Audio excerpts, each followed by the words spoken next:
whether it be a semi-structured data set that we collect, aggregate, and store, a structured data set that we host and create, so we actually do the ETL and put it into a database, or we can feed this data direct from our systems, direct from the page in the case of the event level data, to a customer endpoint or a customer collected endpoint.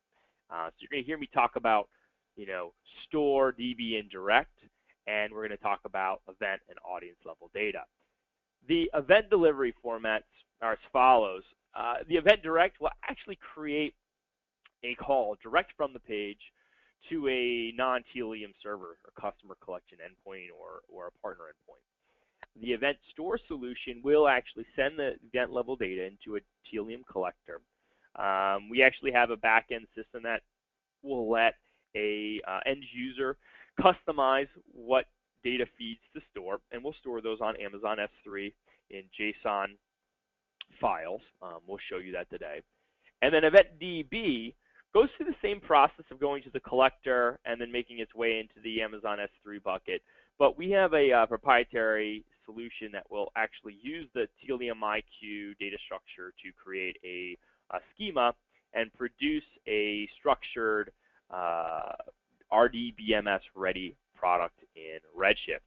So the nice thing there is you can take data, the data layer, right from the page, and put it right into a database in Redshift that you can put on any visualization solution, Tableau as an example that we're going to use today to show. But really any solution that's RDBMS ready, or if someone wants to write SQL, they can do that within Redshift. Chris, question on the top row there of the event store, the event information for Event Direct. So the value there, non-Tealium server, is this an indication of taking data and then sending that out over to a customer server, right? If they provide us an IP address, is that what that's doing, is taking the data and then sending it straight from the page over to their server for data collection? Is that the idea on that one? Yes, we found that we have partners and customers alike that have varying degrees of collection facilities. Some have their own stack set up, right, and they have their a collection endpoint. They have a big Hadoop machine, and then they've got scientists that can run through and cluster it. And then we have other partners who are on the other scale of that, which is I really want to have my data somewhere, but I don't have any of the facilities or the know how to do it. So Tealium, can you do it? That's exactly what Event Direct is made to do, is to just literally take the data and point that fire hose towards somebody else's machine so that they can collect that data. Of course, if we're doing that, none of the schema building, none of the generation, none of the filtering, right, is at play. So the customer has to do all of that work, whereas on the sort of other scale of that, on the Event DB, Tealium does all the heavy lifting and the hosting. Makes sense. And that second row there for Event Store, if the data is going from Tealium to a Tealium collector, well, that's effectively a Tealium server going over to Amazon S3. So is that a client-server hybrid? Is that a server side? Is that a server-to-server? What's the technology there? I mean, that's definitely not client-side, right? So Event Store, is that a server-to-server type of a function? Yeah, it's a server-based system. So the endpoint Tealium has configured within our Amazon stack. It will collect that data, and then through the actual audience stream interface, you can direct those live events into what we call streams or filtered streams. Those streams can actually create buckets within Amazon S3 that the customer can then process. The nice thing about Event Store from a value perspective outside the technology is a lot of our partners are starting to use it as a carbon copy of critical data. Yeah. So they'll turn on Event Store and collect data on all the confirmation pages so that they have a backup of every order that's come through. And they don't have to necessarily rely on the data in, say, Web Analytics. They've got a carbon copy of it. Makes it really easy to do audits because the data that IQ saw is the same data that went out to all the vendors. And now you have a carbon copy of that critical data sitting there on Amazon. For uses of auditing. We've even had partners say, please store this up, and then when they onboard a new vendor, they'll take that data and process it through the vendor's API so that vendor starts on day one with 6 months of historical data as an example. Very good use cases. And so I want to point out to the partners that, it used to be Tealium IQ client-side technology. If you talk about server-to-server and client-server hybrid, we're leveraging each of those technologies in the ways that they're meant to be, in So there's no client-side only anymore with Tealium. There are different ways of collecting data, sending data, representing data, and making sure that the customers are getting the value out of the information. And I just want to highlight there are some server-side impacts and some client-server hybrid details. So we never want to get into a client-side only type of a conversation. That's what I wanted to highlight there. And the same principles apply for the next slide as well as the audience delivery as well. So I'll not steal your thunder. No problem. So we have the same sort of process here in terms of the delivery formats, but it's a little bit different because Audience Stream is the collection endpoint here, right? Audience Stream is that real-time segmentation and action engine that is able to collect that data and then build those data sets into users, right, into visitors. From Audience Stream, instead of doing simple sort of web requests, we have the ability to create web hooks, and web hooks are now becoming quickly a standard in sort of generic APIs. Audience Store, very similar to what we're seeing in the event store. We can store that data on Amazon's S3 bucket. And then Audience DB, which is, in my opinion, probably the most exciting of the solutions here, because the data that's coming from IQ is kind of inherently unstructured. Audience Stream as creating a pseudo schema against these users, because we're creating user data sets, and because it's an agile system, because people can add in new segments and add in new badges, creating a schema that makes that data mineable is very challenging, and we've done that. And that's actually part of the proprietary solution, where you go update something in Audience Stream, you add a new badge, within 5 minutes the database that's on Redshift is updated with that new badge, with that new schema, and ready to be mined. So the principles are the same, right? Audience Direct, the customer, the consumer of the can get that data. The store is a queue, right? A historical sort of file-based queue of that data, and then Audience DB is a mineable, live-hosted data set on Amazon's Redshift. So that's it for slides. I wanted to jump into the product here and actually show you where these touch points are, unless there's any other questions on the slides. I will keep going. So to kick us off, everyone's very familiar with Tealium IQ. The entirety of the DataAccess solutions revolve around a very specific tag. We call it the Tealium Collect tag. This tag, it really just collects the data layer as it stands and filters that data layer out into the Tealium collection point, or we can turn it on to a customer endpoint, and that's actually defined here within the server call. So if you wanted to, do event direct, as we call it, we would literally put in a customer's URL right here, and the data would flow out. Considering we wanted to get technical today, I wanted to show you one of those calls coming from Tealium, and it looks like this. So this is the actual payload coming out of the Tealium collect tag, and if we go ahead and post this in here, it's just a really nice JSON object, and it contains the configuration from Tealium so that you actually know what tags fired.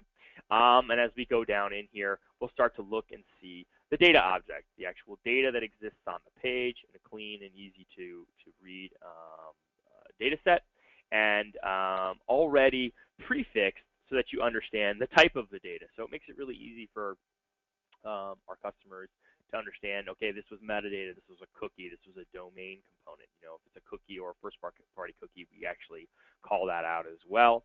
And then, of course, since this is an event-level action, we create sort of basic browser information, but less important is, or more important rather, is the fact that we tell you what type of an event it is. As you're all partners, you're hopefully aware at this point that Tealium has two general event types. You can create more if the customer needs, but we have the view and the link, right? The content view, or a link, which really represents a user interaction. And then, of course, the post time, right? Because it's all about an event, so there's a time on that event. So this effectively is your event direct solution.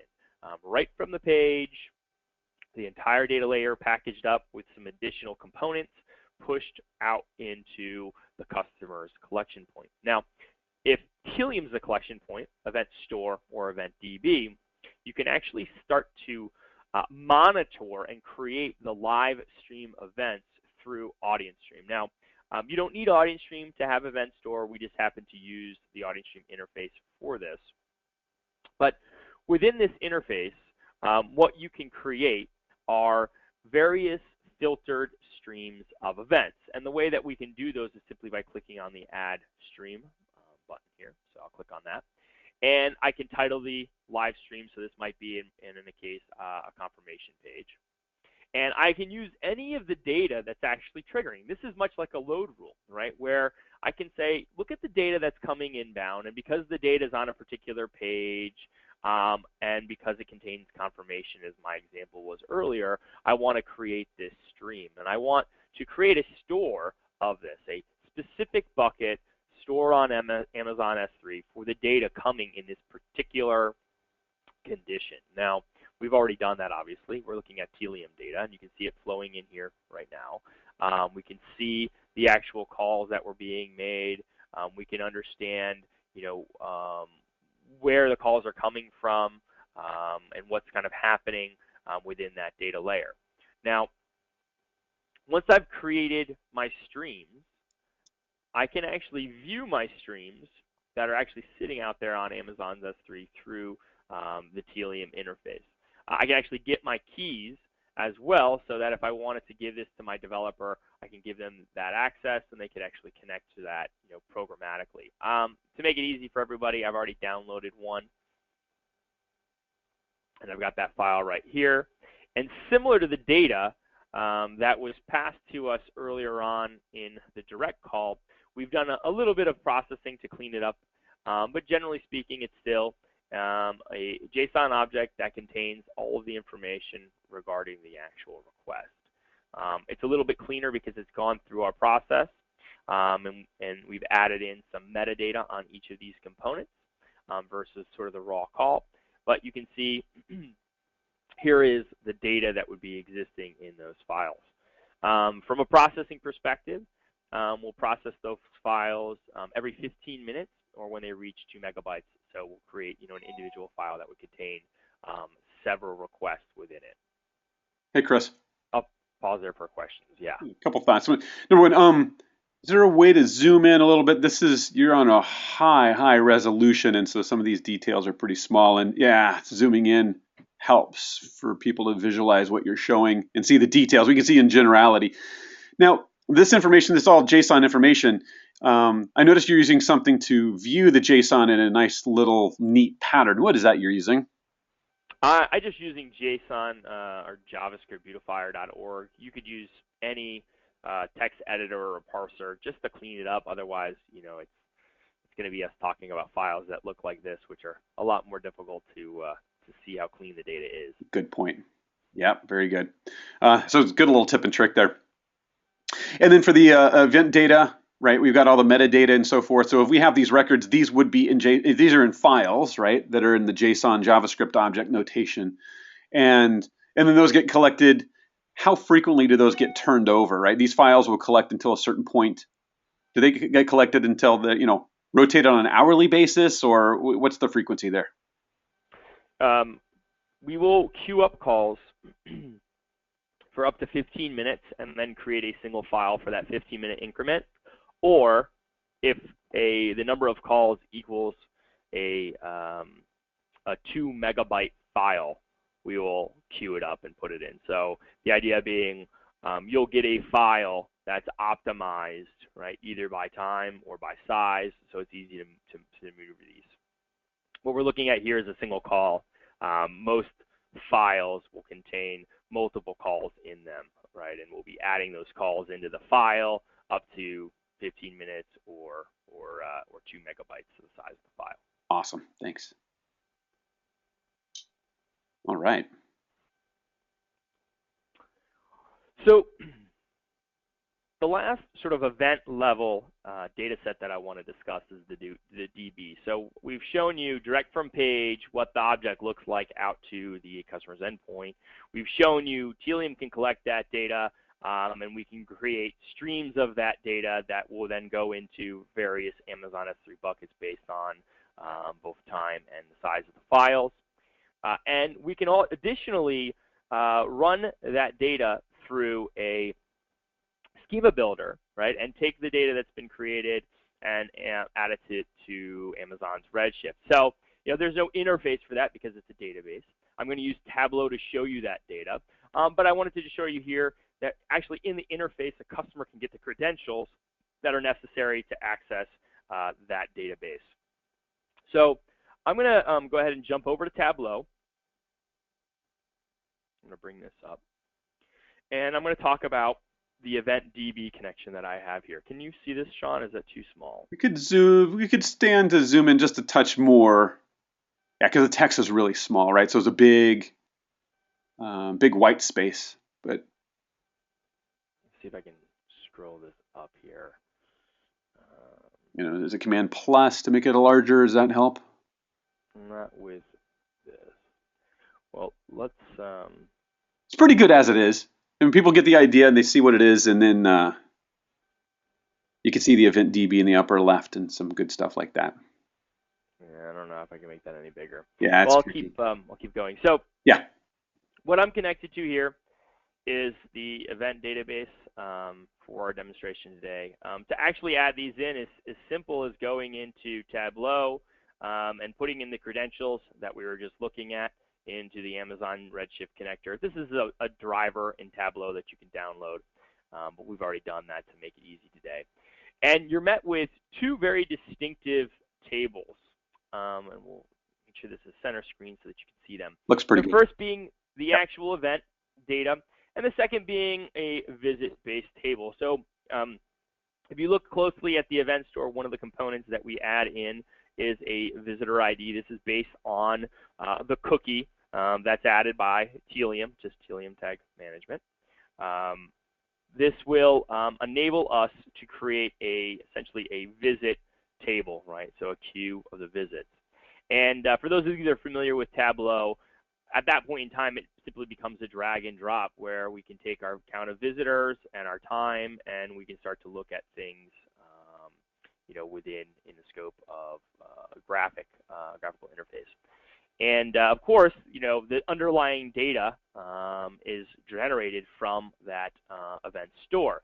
And so here we can start to look at the actual calls that are being made. These are mobile calls that it looks like that we're seeing here. And if I scroll over, we can start to look at where it's coming from, what the event types are called, etc. Right? So we can still get to the underlying data. This is the actual data in the database. But we can use Tableau, Looker, Periscope. You can write SQL. Anything that you want to do, you can actually get to this data. In our opinions, one of the big benefits of having this data sitting in a Amazon Redshift is that you can use the best-in-breed visualization solutions, but it also means that the data layer has been pre-created and is actually now kind of point-and-click enabled, right? Where I don't have to know a collection directive or remove or sort of reprocess the data from a vendor's nomenclature back into my own. What I named it in the data layer is what it is named here in the database. So if I wanted to pull in information about page categories, I just drag it in, and now I can actually see the names of my page categories and understand the data about a particular point. So from a event level perspective, right? We've talked about passing data direct from the page to the customer to the endpoint that is somebody else's simply by adding a tag.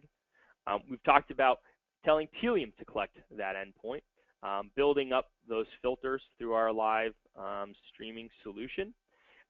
Those filters either creating a store of that data, right? A file, a JSON object that's available on Amazon S3, or a database of that data that I can then access through Tableau. Now, the audience data set is much of the same. Instead of firing data off, though, from the web page, we actually can send that data through a webhook to any endpoint within the Tealium audience stream solution. So Tealium audience streams collected that data. It's created those audiences, those badges, those attributes as we call them. And now I can tell audience direct to simply point to an endpoint and post all the data about the visitor to a particular endpoint. So this would be a custom customer URL.com. /API usually. I can select what data goes into the header. I can actually tell Tealium to send the entire data object as well along with the actual call. And if necessary, I can make a decision on when. Maybe I only want to make a post out to that endpoint at the end of the visit, right? So when the stateful action takes place, the user actually becomes a cart abandonment. Now I want to send this data off. Within the interface, we have built out some solutions that will let you sample some of that data so that you can see what that looks like through our API sampler. You can filter this out through badges as well. These will provide little JSON objects. Those JSON objects look like this. Go in here and show you this. I've already formatted this one. Hopefully it's nice and big. But it will contain the ID of the user, and it'll start to create new JSON blocks for each of the different data types within the actual call. So here we're getting down into the audiences. Here are the properties, right, the traits that are set up, the sets, the badges that the user has been made, identifiers that are created against the user. And as we go further down, we'll start to understand against the event what tags were fired. Those came through that call. And then even so far as to get the actual data object. So actually here we're seeing the schema building, the user agent, the document elements, the UDO, right? As you all know, the universal data object. This is all the data that actually happened on the page. So now I know exactly the last known state of the user and the event that triggered that last known state. And this is all filtered direct to any endpoint simply by adding a specific connector. And I'll stop this query, but you can see a lot of the calls coming through today. Hey, Chris. Yep. So this live feed shows us a count of 114. That's 114 visitor profiles, right? All visitors. 114. It's actually 114 calls that have been executed, because these profiles, when you're talking about an audience direct call, it's the last known state of the user. So if I have configured my audience direct call to say, on every update to a user, fire off the data, you would actually know, okay, it was Chris, and here's the state of Chris, plus the event that Chris just did. If I went to the next page and clicked, there could be another state of Chris, right? You know, now he saw 2 pages versus 1 on this visit, and here's the event set. So these requests, they're actually at an individual user, and they're at an individual timestamp in terms of an event. So it's the combination of both the last known user data set as well as the on-page event data set when you're talking about audience direct. And that is updated when you're using multiple devices and multiple platforms, right? So you're able to see that visitor, right, that individual, and then they're using a particular browser. They're at the top of your window. Their browser type Safari, could be IE or Google. Device is iPad, about 3 rows above that one. So it does list cross devices, cross platforms, different browsers. It counts for all of that to update in that visitor record for cross device activity, right? The entire attribute set that's been configured against audience stream, if a user has collected one of these attributes, that data is passed through that audience direct call as well as the event on the page that created that state. That's good. Now, audience store is much the same, where you essentially get a file set. And I know we're running out of time, but you would get similar to what we talked about with Event Store, you get a file set of these calls. But Audience DB is a bit unique. Now, Audience DB can be accessed to the DataAccess console as well, and we're going to dive into that data set here in a second. But instead of being a data set against an event, it's actually at a hierarchy that is the visitor, about the actual user themselves. So we can certainly look at data sets against creation times, and we can look at number of visitors over a specific time frame. But now we can actually start to compare data against these users in terms of how many users have a specific category, right? I can understand how many people in my database have the frequent visitor badge as an example. So instead of looking at these these data sets in a linear fashion, I can actually look at the total population of all users within audience stream. I can mine that data any way I want because it's in the nomenclature that I've created within the audience stream interface. And most interestingly, because I'm looking at a current population of data against real-time users, any insights that I come to conclusion on, I can actually go and execute against within audience stream, either via a connector or again through the data layer enrichment, right? Because the data that exists within audience stream exists within both tag management as well as within the action engine for the connectors. So we will actually update the Tealium audience DB data set, the schema within Amazon Redshift, based on whatever schema you generate within audience stream. So if I add a new badge, within 5 minutes, it'd be updated within the Redshift solution and mineable. We additionally will update and automatically build out new tables, right, for specific data types like tallies and lists and funnels, etc., so that you can actually understand from a tally, because it's a subsection or subtable, what those data values are. In fact, I can use that now as another dimension in Tableau. Additionally, any metric or count therein within the tallies and lists automatically become measures so that I can actually drag and drop this information in to understand things like, average order values, time in site, etc. And the net of this means that I can actually start to look at and build dashboards, right, regarding the population of users within audience stream. I can mine the data within audience stream and make decisions and make actions based on those theories that I come up with within the solution. Very cool. And the cool thing, you're touching on some really good aspects here. One of the great things is you don't have to wait to the end of the day to get at your data, right? So this information is coming across intraday, so you can make changes, like you said, be reactive, update the data object, or take action on the data. But you don't have to wait to the end of the day to have the information to then update the dashboard here. So that's a really good aspect about that piece. And then, like you're saying, the visualization of the dashboards, the capabilities, it's all right there at your fingertips. So visitor-based, event-based, it's all right there. Now it's just the creativity of whoever is building these dashboards to understand what they're trying to get out of this information, especially forecasting like you're showing there. So really clever. That's right. And it's all about getting this data, whether it's event or audience data, out to our customers and our partners in a format that best fits their needs and their technical levels, right? If the customer or yourselves have the abilities to process this data and do the schema generation and do sort of the heavy lifting of hosting that data, then we'll direct this data to you.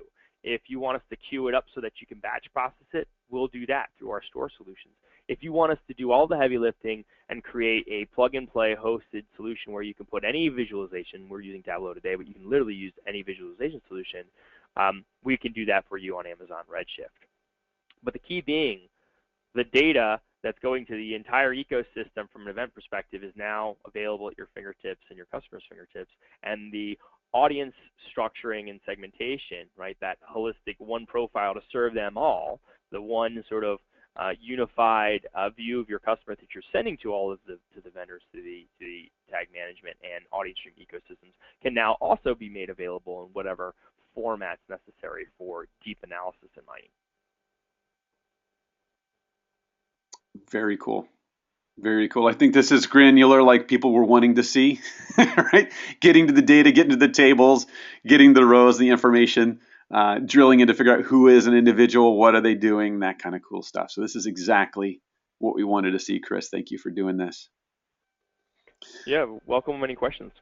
Yeah, let's take a look. I don't see anything there other than a question earlier about zooming in on the user interface. But the good thing about this UI display is you can see everything. You don't see the nitty-gritty stuff, but you do see the full table of information across the board, so you can see all the aspects of the user interface. I don't see any questions just yet, though. So, all right, partners, throw a couple questions in the Q&A panel, and we'll take those as they come across.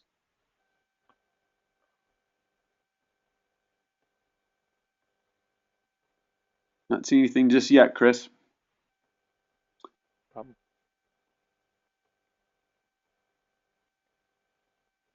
Like you mentioned here, this does reflect both, PC data, tablet data, and you mentioned mobile device information, right? So one-stop shopping, multi-device, cross-platform use is all showing up all in the same destination, right? So the information you're looking at there could include the mobile data as well.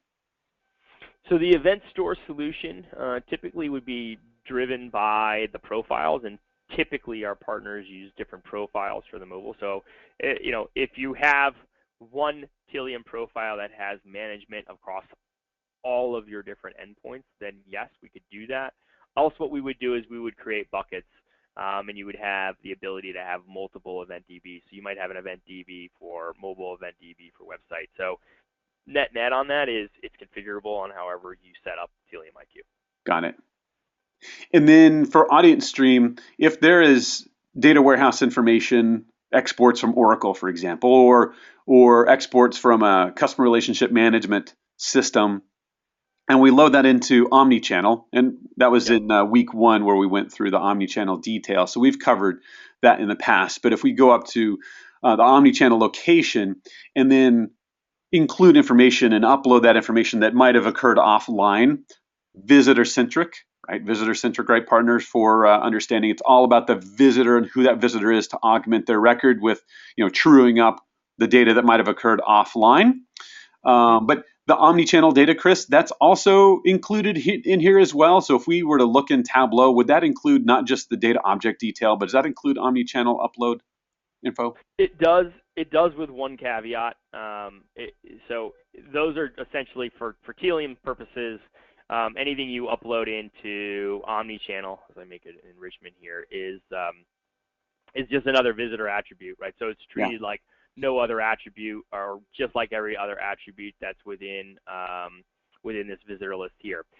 The one caveat is Tealium updates a record and associates omnichannel data with the record upon the next event, or it updates the record automatically if there is an offline transaction. And so that's a really kind of minutia detail there, but considering many of you are actually working with the solution, it's an important one. Yep.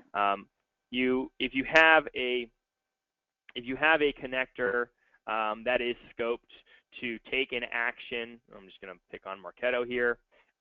If you have a connector that has an action to do something at the end of the upload, then we'll actually go through and do the heavy lifting and process all the data, which means the data in the audience DB will reflect the last omnichannel file.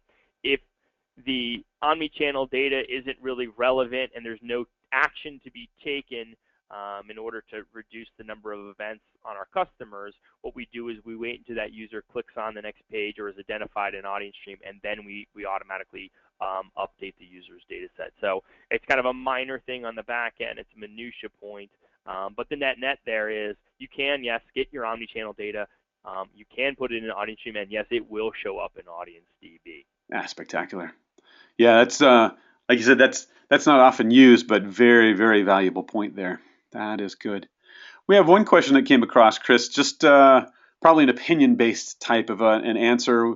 And I don't know if we're going to get into political correctness or cross some lines here, but one of the questions is, do we know of any customers of Tealium that are leveraging a visualization platform, right, similar to what you've been showing so far, instead of a traditional web analytics vendor? So I'm not going to get into any names or product names or whatever the case happens to be, but we know what the traditional analytics vendors are.